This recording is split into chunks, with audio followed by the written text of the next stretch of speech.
Hello, everyone. Welcome back to another episode of the Leverage Report. Today, we're going to be talking all things NEC, and I'm delighted to be joined by Jose Rojas and Stephen Reck. Their firm, Levin Rojas, Camisar, and Reck is actively involved in this litigation. So, gentlemen, if you don't mind taking a couple of minutes, briefly introduce yourself and your role in this case. You want me to start? Go ahead, Steve. My name's Stephen Reck, and I was the original founder of the NEC litigation. Our law firm is based in Connecticut, and a mom called me several years ago and stated that her premature infant basically was fed Similac, cow's milk-based formula, and a few days later passed away from necrotizing enterocolitis. So from that first case, and I can go into that more with you, my partner, Scott Camisar, and I joined up with Jose Rojas, who's an excellent litigator, and Paul Levin, and the four of us started this litigation. And now, as you know, there's thousands of cases all around the country. Yeah, no, that's certainly appreciate that. Jose, tell us about your background and your role. Sure. So, I am first generation to this country. I was born in Madrid, Spain. Came to the United States when I was 17 to go to college, and I basically stayed. I went to law school in Connecticut and graduated, joined the United States Army JAG Corps, and then from there I joined the U.S. Attorney's Office in the Eastern District of North Carolina, where I was a special assistant United States attorney, and I prosecuted all kinds of different types of crazy cases.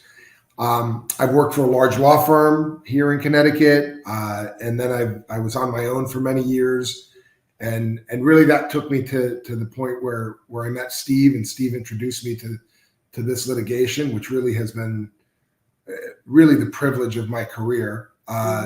It's just a fascinating litigation. We'll get more into it, but I know that what we're doing is so important and so righteous that it truly has been the privilege of my entire career. And I've had some pretty interesting experiences, but nothing like that. So now I've been appointed as one of the co-lead counsels in the litigation in the MDL under Judge Paul Meyer, and so we're full steam ahead. Yeah, and when you say you've been appointed co-lead counsel, what exactly does that mean? So MDLs it's a military background. It actually kind of reminds me of a military structure in certain ways. It's very pyramid style. We have within the leadership of an MDL, there's typically either a lead or multiple leads. In our MDL 3026, the infant formula litigation, there's 5 co-leads.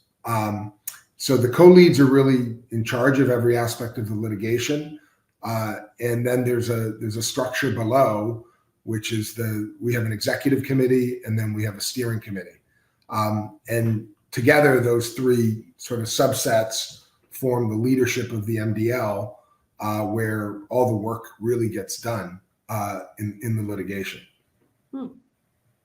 Well, we certainly appreciate that. Steve, you just mentioned there was one phone call that kind of started this all. Tell us a little bit more about that moment and the why behind your involvement in this specific litigation. Yeah, so I do quite a bit of medical malpractice litigation, and that's been in my background for many years. And I received a call from this mom who basically said my child was doing well. I had an extremely premature infant no one thought would survive, and the child survived for 40 days. And when a child gets to 40 days of survival who's premature, chances are that child's going to live and go on to have a full and productive life. And she said that they switched this baby from donor milk to infant formula Similac, which is a cow-based formula. And she said within a few days, her child got necrotizing enterocolitis. They tried to perform emergency bedside surgery where basically the bowel is necrotized or dead. and unfortunately, they were unable to save her child. So the story sounded, almost ridiculous. I mean, how could food kill a baby? It just seemed, so wrong.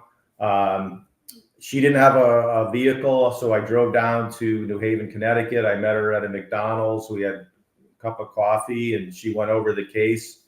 And this mom was very smart, and she actually figured this out. I mean, she saw them feeding the Similac, saw them feeding the formula. I said, it sounds like, almost like I said, it seems a little crazy that a food could kill a baby. But I went back to the office and started researching it and couldn't believe that there were numerous peer-reviewed articles out there stating that cow's milk-based formula significantly increases the risk of necrotizing enterocolitis. And mothers are never told this. Mothers never know why their baby gets NEC. The doctors and the nurses simply say it's due to prematurity. No one tells them it's the formula. And there's scientific studies that have been going on for decades that have really been ignored by the formula companies, and they just keep putting this stuff out there in all the hospitals because they really want the moms to be using this formula so that when they go home, they're going to be buying Similac and Enfamil. So I did the research. I called the mom and I said, this is wrong, and we're going to do something about it. And from that one case, we started our firm, as I mentioned, with Jose here and Paul and Scott, and we did like a very simple little Facebook campaign. And the Facebook campaign was so simple; it simply said, "Did your child get NEC or NEC? Did your child get necrotizing enterocolitis?" It didn't even ask anything about formula. It just said, "Did your child get NEC?" And almost every single one of those moms that responded, their child was fed infant formula, either Similac or Enfamil. So this problem has been going on for decades, and it needs to be stopped. And that's really the goal of our litigation. Yeah, absolutely. Well, just for the audience's benefit, think about, we've got a lot of mass tort attorneys here, but also personal injury attorneys that really want to understand a little bit more about not only mass tort, but about this case specifically. So if you don't mind, would you share an overview of the NEC litigation and its significance in terms of the allegations against the infant formula manufacturers? Yeah, so segueing from what Steve just said into this question, one thing I really have thought so much about and want to point out to your audience is, what Steve did here is, and Steve has really become one of my closest friends in the world, and he's my partner, and he's really a mentor to me. But what he did with this case, when you think about what he just told you, we're talking about decades of science supporting this litigation.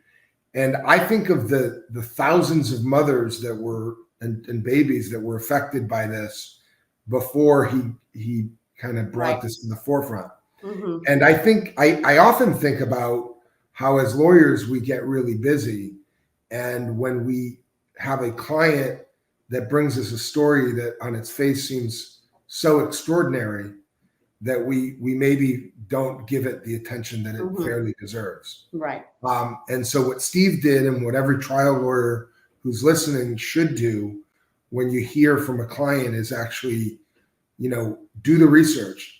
Take the time to figure it out, because I can assure you that Steve was not the first lawyer that a mother came to telling this story.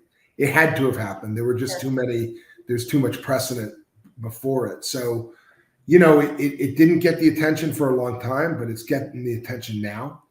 And it really is a remarkable case. I mean, by way of background, the central notion of the case is that something about cow's milk formula induces NEC.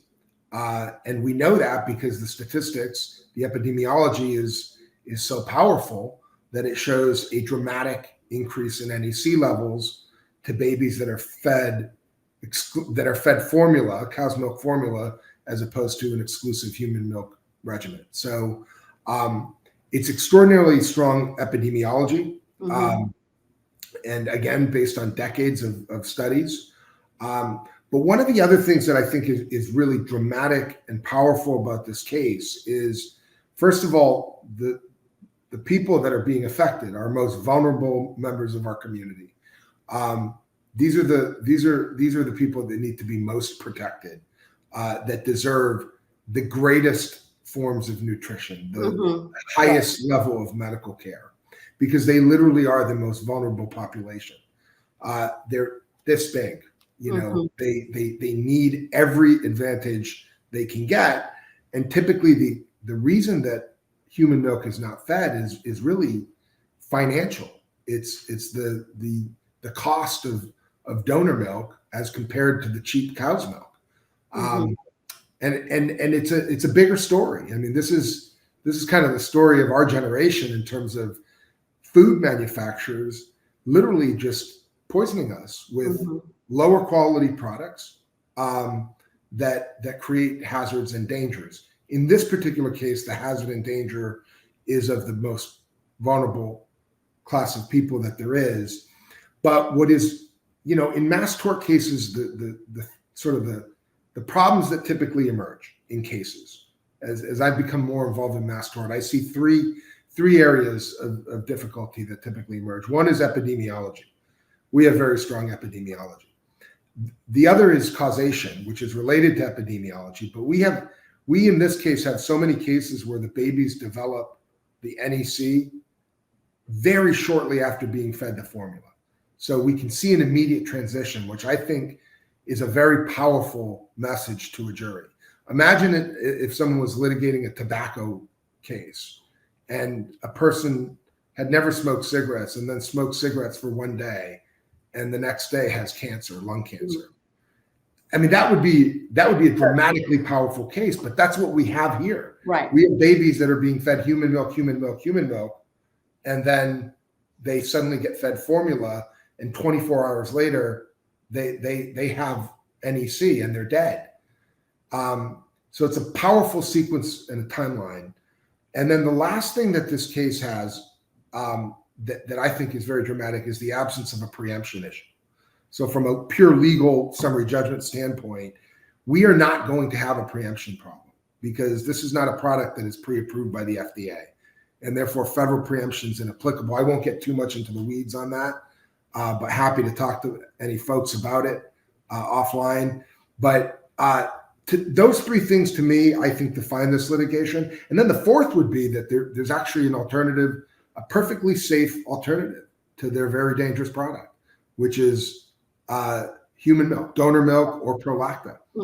So anyway, I went on a little longer than I intended, but I tend to do that. I get really excited about this litigation. It has so many powerful aspects to it. The most powerful, though, of course, is who we're representing. Right. Which is a community of folks that most needs our help. For sure. Yeah, you talk about the vulnerable population. And so, Steve, I'm wondering, can you shed a little light and help us understand why is it that it's the premature and low birth weight infants that are, particularly vulnerable and that have the risk that's associated and the potential injuries associated with NEC? And maybe just explain for those that maybe are listening, they're like, I kind of know what NEC stands for. I don't necessarily know what exactly that is and the injuries associated with this case. Right. So necrotizing enterocolitis is really seen only in premature infants, and the preemies, basically their intestines are underdeveloped, and there's not as much motility that they would have in the intestines, and what they really need when they start. Actually, when they're usually born, they're actually usually fed through the vein at first. They call it TPN, and they're usually fed by vein for a few days, and then they switch to hopefully mother's milk, or if mom's milk hasn't come in yet. A lot of these moms, when they have a premature infant, their milk hasn't come in. The next best thing would be donor milk. But what what we know from all the articles out there is that when they're fed this cow's milk based diet, it creates bacteria that grows in the bowel walls of the infants. And we've actually looked at a lot of radiology studies where you can actually see the bubbles that are occurring where the bacteria is basically eating away at the intestinal walls and gas is being released.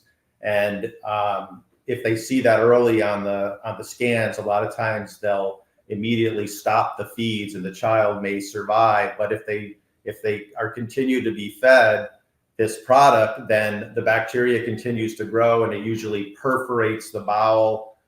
Stool will then spill out and the baby will become septic. Mm-hmm. They'll then have to go in and actually remove pieces of the dead intestines. And we have numerous cases where they actually remove the child's entire intestines and put it in a silo, they call it. And the surgeons will, remove part of the dead bowel and then allow the bowel to heal outside of the body. And then if they see more necrosis, then they'll snip away those areas and then reattach everything and hopefully put things back in. So unfortunately, a lot of the children pass away. And then we've had other cases where there's so much inflammation and stress on these little babies that have these little tiny veins in their brain that they get brain bleeds and hemorrhages. And we have several cases where the children developed necrotizing enterocolitis. They did get surgery and they survived. However, they suffered brain bleeds, and then they some of them have cerebral palsy where they can't walk or talk. And these children had completely normal ultrasounds. We have several of those cases where these children would have had a completely normal full life. They get the NEC, they get the brain bleeds, they get cerebral palsy, and they can't walk or talk for the rest of their lives. They're just tragic cases. And we have quite a few moms that we talk to on a regular basis that take care of their children 24/7. And they're just incredibly loving moms and very special clients of ours. Yeah, I'm sure it's hard hearing story after story and how this has impacted the babies and their families. And yeah, it's tragic to listen to. Jose, tell us a little bit about the status of the litigation. And do you have any idea of the potential number of claimants involved? And has there been any recent, significant developments, like court decisions or anything like that in the litigation? So as you may know, there's sort of a dual track. There's state court litigation that's proceeding mostly in Illinois, and then there's the federal through the MDL. So we have cases in both locations. We sort of make a judgment call where they best suited. But the state court litigation's proceeding at a faster level. They have a trial date which is scheduled for, what's that date? February, I believe. February 2024. 2024. So really around the corner. Yeah. And so that's exciting. We in the MDL, we're just deep in discovery. I mean, we've received millions and millions of pages of documents, and we have a very large and effective team that's man hours of looking through each of those documents. But we also have artificial intelligence that's combing and crawling through those documents to try to identify the most critical documents. We're very pleased with what we've seen. We don't see anything that doesn't support our litigation. We've only become a lot of it's protected, unfortunately, by protective order, so I can't discuss the details of what's in there. But I'm very comfortable sharing that our belief in the strength of this litigation has only improved after having reviewed many of their internal documents at both Abbott and Meade. And ultimately, I think we'll be able to prove that they've known about this risk for a long time. and that they've made a decision to simply try to find a solution within their cow's milk rather than just warning the public and the doctors and eliminating the product altogether, which is what they should have done. So we're in the MDL, we're sort of in a quiet moment right now. We haven't reached, I mean, individual cases have had, individual bellwethers have had different motions to sort of modify the pleadings, and we've dealt with those, many by agreement. Some have required the judge's, rulings, but it's nothing of any significance that affects, the litigation in any way. It's just little pieces that relate to the individual laws of the jurisdictions that those cases come from. So that's been cleaned up. Discovery's going full steam ahead. We are very actively doing depositions right now. So myself and the rest of the co-leads primarily are taking those depositions of Abbott and Mead representatives, but some other folks have joined us to help out as well as needed. And I think the team is just working really effectively to bring this case forward. One of the things that's amazed me about Mass Tort is how much talent is around. And when you get a case like this that piques folks' interest, the quality of lawyering that sort of comes together and the level of resources that comes together, you need that to fight law firms like Jones Day. But we certainly respond in kind to their level of manpower and their level of talent. That's great to hear. And if I'm thinking like, attorneys listening, like, should I get in this litigation? Is there enough, going to be enough plaintiffs out there? Any idea has anyone said that the potential population of cases? Yeah, so it's really hard. It's really hard to know. Here's what we know. We early on estimated that there were probably about 3,000 babies annually that were impacted by NEC. So because of some of the statute of limitations advantages that we have in this litigation that I won't get too deep into the weeds about, but one of them happens to be that if the babies are alive, many states have, a statute of limitations that doesn't begin to kick until age of majority or even later. So that allows us to go back quite a, long time. Sure. Yeah. So many firms are looking at 2006 forward, although that's somewhat of an arbitrary point. So I think the reason it's hard to answer the question is twofold. One is we don't know how far folks want to go back. Depending how far you go back, you could sort of calculate based on that.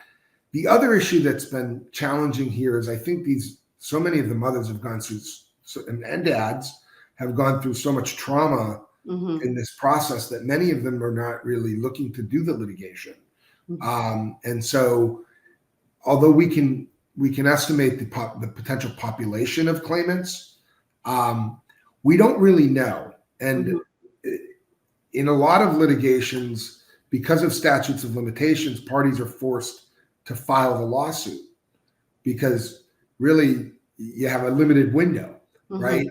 So the thing here is because the window's so big, firms are not necessarily filing their cases. So you have a bunch of firms sitting on a lot of cases that are not filed in any court, and that's because they've assessed that there's no real risk under the statute of limitations. Yeah. So it's a little bit of a hidden secret in this litigation. I mean, we kind of know. I mean, we know how many cases we have, and we're I think we have one of the largest inventories in the country, if not the largest. And then we know that there's a couple other firms that have pretty significant inventories as well.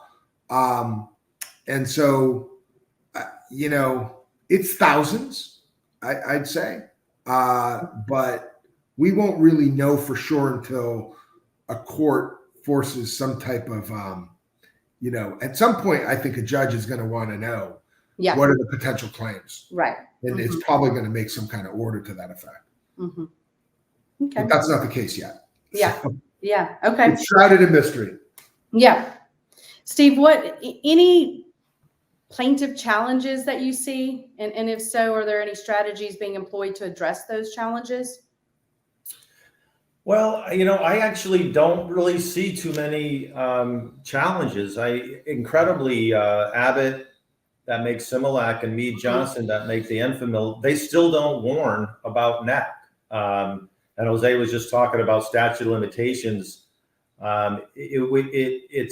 It's our claim that until they finally put out that warning, the statute of limitations doesn't run because moms are never told, so they don't discover that the product has caused harm. I think that's an argument that can be made, and a lot of lawyers can look at older cases that they may take in and say there's still a case here because the moms never knew.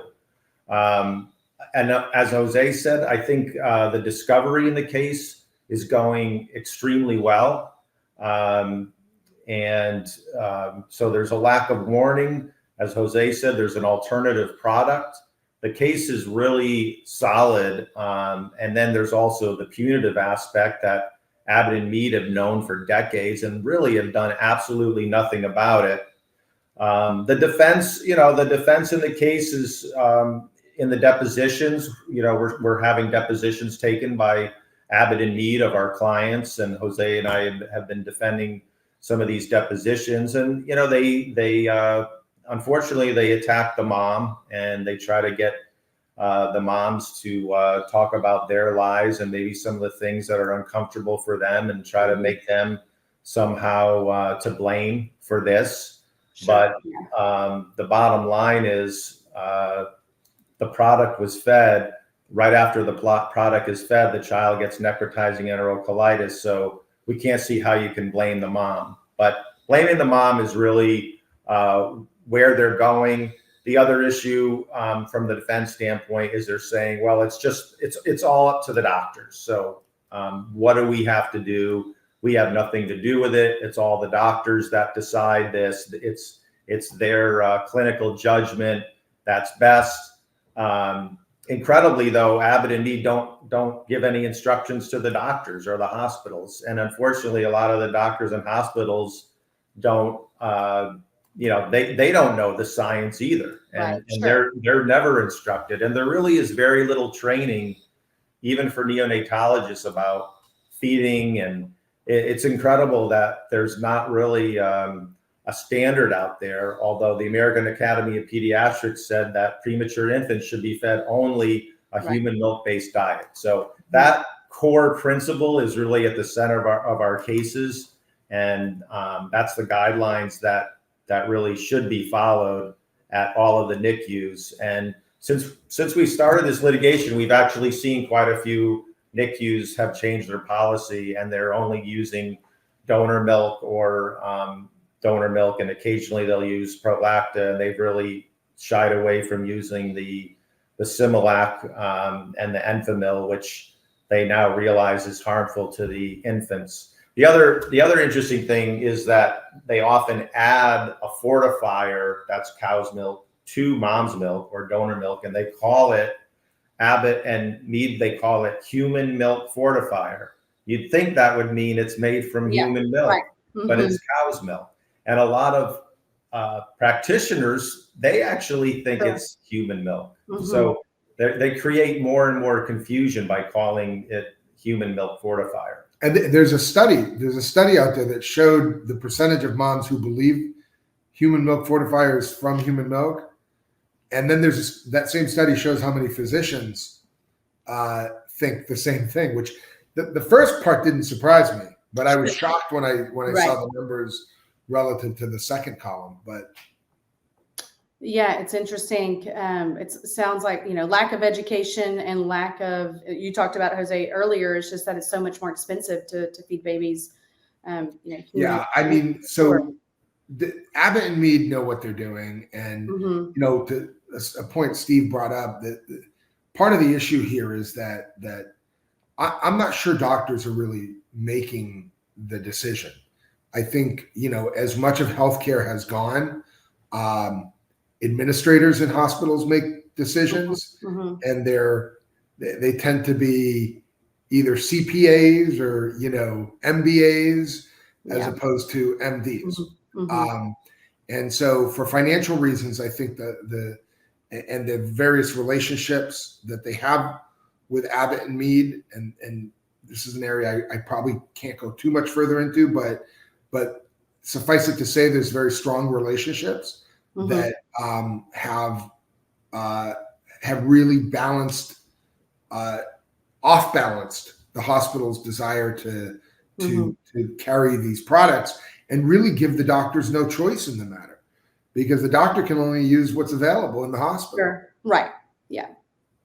Yeah. No, that makes sense. What potential outcomes, if any, are being discussed or anticipated, at this stage of the litigation? Steve hopes none. He wants to go try these cases. I'll try every one of them. I honestly think that right at this moment, we're going to be trying several cases before there's going to ever be any resolution. So hopefully we're going to get some big verdicts. I think we will. Well, you certainly can tell the two of you are really passionate about this litigation and for advocating for these families. What strategies is your firm using to advocate on behalf of the affected families and trying to seek justice? So, I mean, we came from a single event background, and there was a fair amount of adaptation we needed to make to this, what is a very different industry. I mean, what our motto has always been when we deal with clients is we literally treat every case like it was a single event case. Right. And that just is a huge, it takes a lot on manpower. Our paralegals we've had to ramp up the amount of paralegals we have. How many do we have now working exclusively on NEC? I think like 8 paralegals that are working exclusively on NEC cases. We touched on this earlier. It's tough on them because to hear these stories every single day, 8 hours a day is it's not something I'm doing, but they are. So part of the strategy for our firm is to make sure that our paralegals have our passion and our work ethic, that we hire really good talent that cares deeply about people in general, but these cases in particular. And I think that's really been the heart of everything. Are the folks that are working on the front lines there. We are looking for other different strategies to help with that, with that client contact, because I think that's really, at the firm level, you have the MDL level, kind of what we're doing to advance the litigation that's kind of being handled by leadership. But then at every firm, you need these massive resources to be able to deal with these cases. This is not your typical mass tort. It's much more difficult. Many of these babies are hospitalized for 20, 30, 40, 60 days, and you have thousands and thousands and thousands of pages of medical records. And so, I think you got to be able to handle that. You need the infrastructure to be able to do that. And so that would be my only, warning of caution to any folks listening that wants to get these cases. Just make sure you have the infrastructure or partner up with firms that are deeply involved in the litigation. Yeah, for sure. I was going to mention one thing about our paralegals. They're just so amazing. I mean, they're just so kind and considerate, and they've developed relationships with so many of the moms and the dads over these last few years that they're almost like friends to them, and they chat regularly, and I think our paralegals have made our job a lot easier. And the paralegals also came up with an idea where either me or Jose will get on, like you're doing right now, like a Zoom type link, and we every month will talk to all of our clients by Zoom link and tell them the litigation, because some of the bellwether cases, there's constant work going on those cases. There's depositions being taken, but a lot of the other plaintiffs, they're just sort of waiting in line, and a lot of time is going by, and not much happening with their case. So we want to tell them about the other cases and about all the work that we're doing and all the depositions that we're taking, so that they don't feel that they're left out. Sure. So it was kind of a good tip that I learned from my paralegals is, let's use modern technology. We can't, Yep. we're in Connecticut. We can't go to California to meet with clients, but we can, all around the country, we can all meet with a Zoom session and discuss the cases. So that's something that we do regularly. Yeah, that's huge. I mean, every tort is unique, and every tort, I mean, the science and what's happened is so tragic.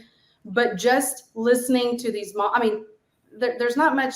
I mean, a mother and having to deal with losing their premature infant is just, it's so tragic. And even if they didn't have to lose them, kind of like the story you told earlier, I mean, it's just, it's a lot. And your paralegals, like you said, it takes a unique individual to be able to have those conversations all day, every day.